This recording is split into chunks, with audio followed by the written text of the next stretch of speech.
Ah là là, il fait beau aujourd'hui. Encore une journée où on va bosser. Yo les gars, j'espère que vous allez bien. C'est le jour 4.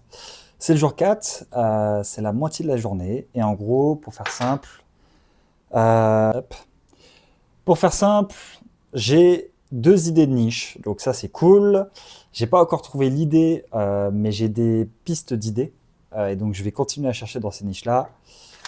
Pour vous donner les niches, en fait, il y en a plus que deux, mais j'ai regroupé en deux. Mais globalement, c'est soit productivité. Donc, c'est des apps consumer hein, pour les gens qui débarquent sur le live. C'est une app consumer B2C sur l'App Store que je vais faire en moins de 90 jours pour gagner 5K de MRR. Donc, enfin, je vais la faire en beaucoup moins que 90 jours, mais le but, c'est que ça fasse 5K de MRR en 90 jours. Je pense que l'objectif est largement atteignable, et si je ne l'atteins pas, je perds mes cheveux. Voilà. C'est aussi simple que ça. Donc maintenant que ça s'est posé, ouais, niche productivité ou niche fitness, wellness, sport. Donc tout ce qui est health. Donc il y a ces deux niches-là à chaque fois. Ce que je vais faire, donc ça va être marché US. Pourquoi marché US? Parce qu'il y a plus de conversions, plus de users, plus d'argent. En fait, il y a plus de tout. Voilà, c'est simple que ça. Et les gens payent plus. Donc il n'y a pas de raison de ne pas aller sur ce marché-là. Ensuite, un low onboarding avec Art Paywall.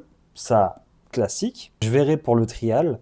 Donc l'essai, en fait, on peut mettre un essai, enfin il y a toute une conversion, etc. Donc essai 3 jours ou 7 jours ou pas d'essai. Donc un hard paywall, je sais pas comment on appelle ça. Ensuite, pricing, ça va être soit weekly plus yearly, soit monthly plus yearly. Donc soit semaine et... Enfin, vous avez compris.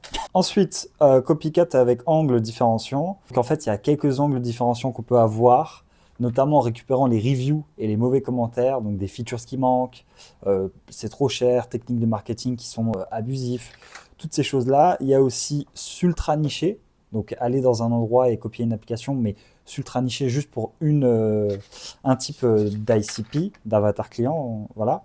Il y a le côté meilleur UX, autant vous dire que ça, je ne ferai pas. Je ferai une bonne UX, hein, mais meilleur UX, non, je suis pas très bon en UX. Mais je m'améliore. Et AI version slash grosse personnalisation, ça, c'est un truc qui m'intéresse bien. Donc, c'est de prendre une bonne app dans la niche prendre une bonne app dans la niche que je vous ai citée et de mettre une version slash IA avec un petit peu d'IA en plus. Voilà. Après, ouais, et après c'est good. Autre chose, je voulais vous montrer aussi, il y a deux rapports, je ne sais pas si je les mettrai en commentaire. Si vous voulez les avoir, je vous les mettrai en commentaire, mais vous pouvez les trouver facilement. C'est le State of Mobile 2026 and... Putain, quel accent, mais quel accent! Alors attendez, c'est ça, je ne sais pas si vous voyez, je sais pas si vous voyez bien, mais c'est un rapport de Sensor Tower de une centaine de pages qui donne pas mal d'informations. Et c'est un rapport sur les apps de 2026, enfin 2025 pour 2026, avec plein de données intéressantes. Donc c'est vraiment intéressant. Et il y a un autre rapport qui est le rapport de RevenuCat. RevenuCat, pour ceux qui ne savent pas, c'est une boîte qui... En fait, c'est le Stripe pour application mobile. Vas-y, je ne vais pas rentrer dans les détails. RevenuCat, ça permet juste de gérer tout le truc de portail, bref, tous ces trucs-là pour les applications mobiles. Je suis encore novice dans les applications mobiles, voyez-vous, donc je ne peux pas décrire correctement les choses. Et là, il y a 340 pages, donc autant vous dire qu'il y en a des pages. Donc je vais survoler ça en diagonale. Je vais prendre les deux rapports, je vais me les mettre dans mon petit Claude et il va me faire des résumés bien sympas. Donc voilà. Ensuite, qu'est-ce que je peux vous montrer d'autre? Bah, la technique, c'est assez simple. C'est toujours App Store, Sensor Tower. J'ai trouvé un truc qui s'appelle App Gobelin. C'est du open source. Et ils ont un truc en... Enfin, ils ont un autre truc, mais c'est vraiment pas mal. Il y a pas mal de données intéressantes. J'ai aussi AppTweak pour tout ce qui est ASO. Euh, et, et, et, et après, j'ai mon ami Grok qui est pas mal pour tout ce qui est recherche data. Claude fait des bonnes recherches, mais Grok, je trouve qu'il va aller chercher les petites datas que. Tu vois, je sais pas comment expliquer. C'est une bonne sensation, c'est un bon goût, quoi. Donc voilà. J'ai bientôt fini de faire cette étape de niche slash idée. J'ai pas mal d'applications encore à tester sur l'iPhone. J'ai appris que vu que moi j'ai un compte, je crois que j'ai un compte Apple développeur français, donc il va falloir que j'en crée un aux US. Ensuite, il va falloir que je fasse des conneries avec, parce que là j'ai un iPhone, là aussi, là j'ai un Android. Sauf que je vais devoir acheter un autre iPhone pour mettre un, pour qu'il soit en mode US en fait. Il faut qu'il soit en mode US, proxy, etc. pour que je puisse publier sur le TikTok US sans, enfin et pour que ça marche en fait. Du coup voilà. Euh, quoi d'autre? Non, voilà, globalement c'est ça. Donc c'est de plus en plus clair. Voilà, je sens que je commence à toucher quelque chose. Et voilà, et du coup demain, la vidéo de demain, le jour 5, il y aura la niche qui aura été choisie. Enfin, j'ai déjà les deux niches, je vais juste voir laquelle je vais prendre. Donc juste pour vous répéter les niches, productivité ou sport, fitness, wellness. Donc il y a ces types de niches-là. Je vais voir laquelle je prends.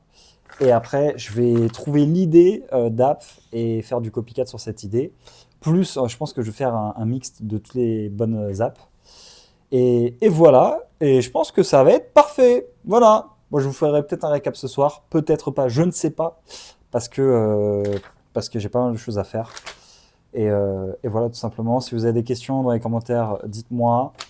Et sinon, bah, la stratégie n'a pas changé. C'est qu'une fois que j'ai fait ça, en fait, j'aurais quand même validé le marché quelque part, parce qu'en fait, à force de voir l'ensemble des données, l'ensemble des downloads, l'ensemble des revenus, tous les mots-clés ASO, toutes les reviews, toutes les applications, combien elles font d'argent, etc., on peut dire en quelque part que le marché est déjà validé.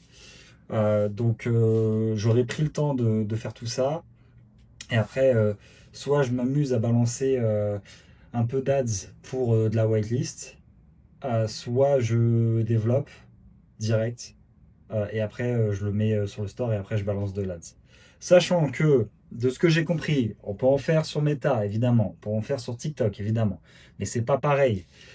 Donc ce qu'il faut comprendre, masterclass TikTok Ads, de ce que j'ai vu sur les 3 derniers jours. En fait, déjà, Meta Ads et TikTok Ads, ça n'a rien à voir. Donc déjà, vous pouvez être très bien être un expert de Meta Ads et en fait, vous arrivez sur TikTok et vous n'êtes pas rentable. Ça, c'est le premier point. Deuxième point, ce que j'ai fait, et je vous les montrerai, c'est que j'ai récupéré pas mal de personnes sur Twitter dans le marché US qui sont vraiment fortes dans leur domaine. Et j'ai regardé ce qu'elles disent. En fait, ce qu'elles disent, la plupart, sur du TikTok Ads, c'est d'abord de faire une campagne pour installer, parce qu'en fait, il y a enfin, il y a différents types de campagnes sur TikTok. En fait, vous faites une campagne à 30 dollars par jour pour de l'install. Donc, le but de TikTok, c'est que la personne installe, voyez-vous. Donc, en fait, dès qu'une personne installe, TikTok va aller chercher d'autres personnes qui veulent installer. Et du coup, je vais avoir plein de personnes qui installent. Et donc, quand tu installes, après, la personne elle va faire tout l'onboarding et je vais avoir pas mal de data. Et en plus, avec toutes ces data, ce que je vais pouvoir faire dans un second temps, une fois que j'ai pas mal d'installs et pas mal de données, etc., en général, il faut entre 50 et 100 winners. Donc, winners, en fait, il y a deux types de trucs. Il y a les créatives qui sont. Bon, je vais peut-être un peu vite, mais il y a les créatives qui sont. Comment expliquer? Attendez. Attendez, on me dérange. Du coup, là, pour faire très simple, j'ai oublié de réactiver mon micro, donc je vais faire une voix off. Et c'est comme ça qu'il va se passer. C'est comme ça que ça va se passer.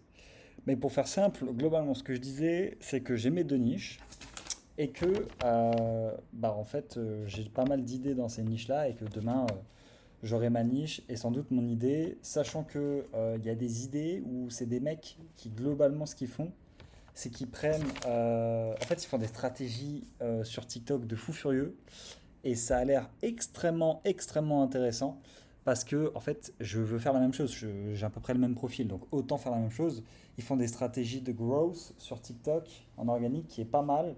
Ou ils font des stratégies sur TikTok Ads qui sont aussi sympas. Donc globalement, c'est ce que je vais faire. Et là, ce que je faisais avec l'œil, c'est pour dire que je vais regarder ce qu'ils font et que je vais les copier, en fait, tout simplement. Voilà. Donc sur ce, j'espère que vous allez tous très bien et on va se retrouver demain pour le jour 5. La niche aura été trouvée, l'application aussi, et je vais pouvoir avancer sur tous ces points-là, notamment sur le fait d'avoir rapidement un iPhone US et sur le fait de pouvoir, bah, un, développer et deux, valider le marché. Voilà, passez une bonne journée à tous et on se dit à demain.